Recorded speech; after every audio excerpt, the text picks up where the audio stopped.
Hello, here we are, Captain Jack again, and it's is it second or third of April, and yes, we're 10 days in lockdown, and the news is grim as ever. And more people dying every day around the world, going up exponentially, and we just have to hope that God's sake it just levels off soon.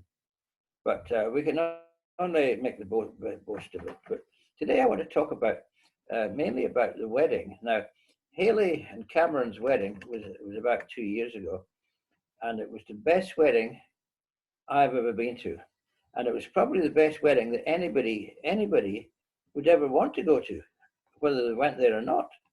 It was so well organized. It was a nice sunny day. It was on the beach at Whitianga.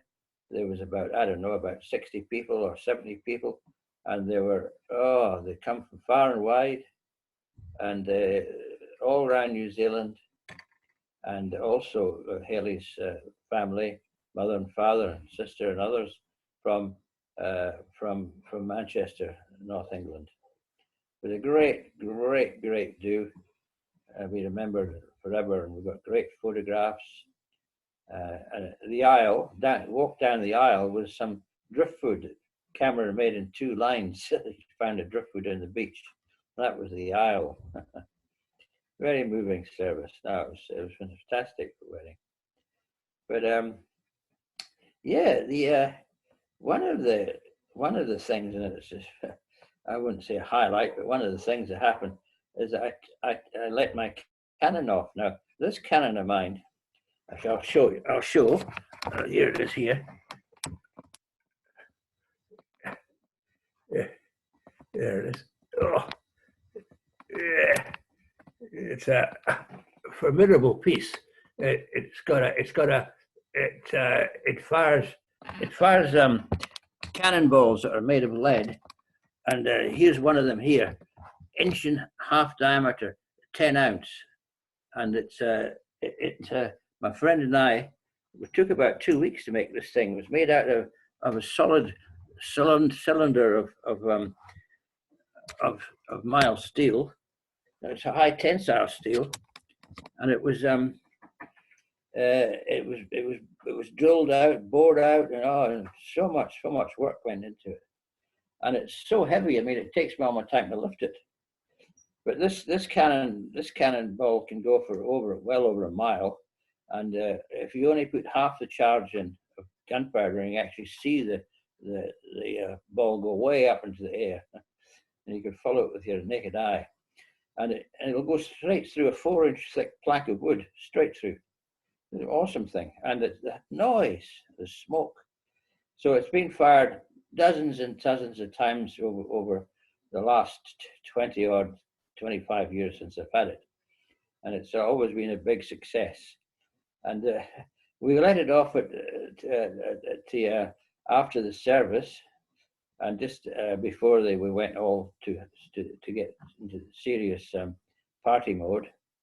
At the bottom of the garden, which is where the reception was held, and it was stuffed full of just wet newspaper and rags and carrots. We stuck some carrots into it, but I was really wanting to be sort of blocked off even better with some very tight fitting round bit of wood to really knock it hard into the barrel, because the more back pressure is, of course, the bigger the bang. I mean, it'll never explode, it's so thick.